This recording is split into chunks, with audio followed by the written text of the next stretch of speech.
You know when you're in a conversation with someone and you're feeling really good about it until a few hours later you look back and regret like 50% of the things that you said, wishing you could go back in time and change them to be a little bit less awkward?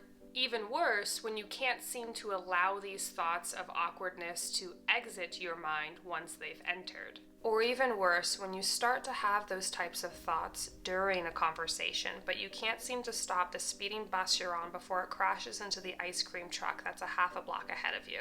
And now those poor kids are never going to get ice cream today. The things that I'm referring to in this scenario are all typical signs of social anxiety. And if you're anything like me, these thoughts, along with many other thoughts that you're not familiar with, have been circulating your mind in a post-COVID-19 lockdown world. Let's talk about trauma for a second. And before you comment down below that being in this pandemic has not been traumatic, you should know that trauma is defined by Webster's dictionary as a very difficult or unpleasant experience that causes someone to have a mental or emotional problem, usually lasting for a long time after the initial event. So it seems like we fit the bill here. Now, when I first came to this conclusion, I actually felt quite guilty for having a trauma response to this pandemic, especially in the way that the pandemic directly affected my life. Nobody in my immediate circle, friends and family, had passed away from COVID or even gotten incredibly sick from the illness. And I had a plethora of technology at my fingertips that I could use to communicate with the world around me. In my mind, even though I understand how trauma works, in my mind, I couldn't understand how this was traumatic for me. People who go off to war and have to endeavor that have trauma. People who are in abusive relationships or grow up in abusive homes have trauma. But why was I experiencing trauma from this? And yet, it happened, and there was nothing that I could do about it. My brain processed this event as a traumatic one, and now I'm left to deal with the consequences of that and try and put my life and my mentality back together like a puzzle. Now, it's important to note here that social anxiety, like many other mental disorders, are a spectrum, and where you fall on the spectrum means either minor inconvenience or completely crippling. I would say with this newfound social anxiety, I was on the lesser side of things, but it was still a problem that I did want to fix. The way I look at it now to try and absolve myself of some of this unnecessary guilt is that if I was in a hospital and I knew that in the room right next door to mine there was somebody who was in active labor in some of the worst pain in her entire life, and I was in a different room with a broken arm, just because her pain is significantly more than mine doesn't take my pain away, and it doesn't mean that my broken arm doesn't need medical attention. So let's talk about what you can do about it if you're in a similar situation to me. Funny story, I actually tried to make this video about 7 months ago when I was still actively in the thick of dealing with this issue, totally emotional and not quite on the other side of it. Literally, why am I crying? It didn't feel like that big of a deal until just now. It was just sort of normal for me, what I was going through. But then you put it into words and it feels like so much more.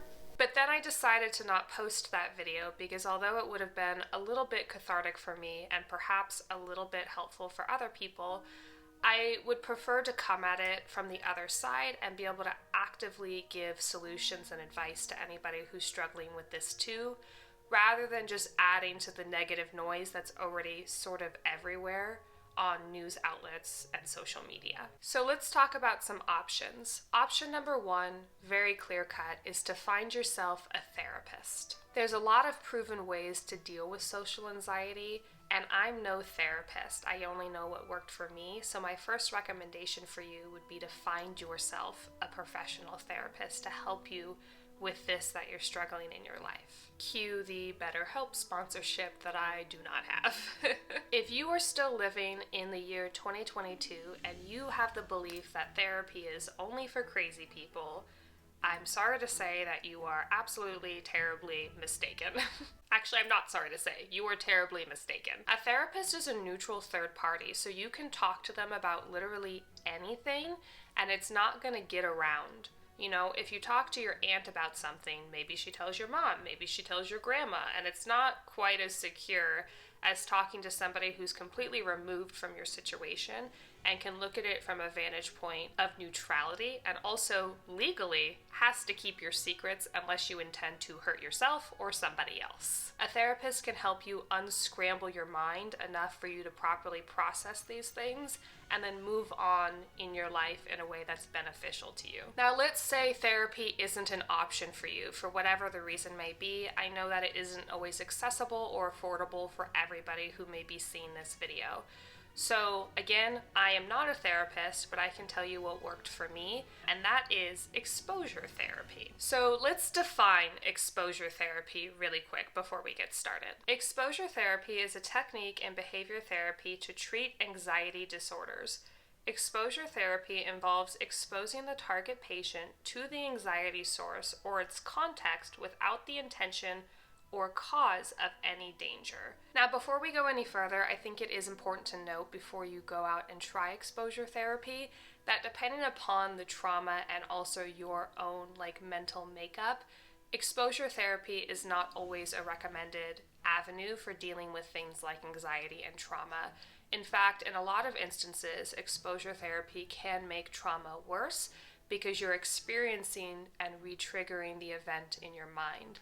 So I would really, if you can't talk to a professional, I would really have a sit down with yourself if you truly think exposure therapy is going to be the best option for you before you jump in with 2 feet. I found for me, through each interaction of social engagement, instead of each individual one sticking out in my brain as an awkward situation that I could then continue to think about for hours on end and even sometimes days, once I had more of them, they sort of blended together just into normal life and normal day interactions, and it didn't really matter as much. So let me talk about how I started with this exposure therapy. It started with chatting up the person in line behind me at my local coffee shop, then the person at my grocery store that was checking me out, and then I started to seek out opportunities to be with people, joining sports clubs and activity groups to purposefully interact with people on a weekly basis. It's important to know that something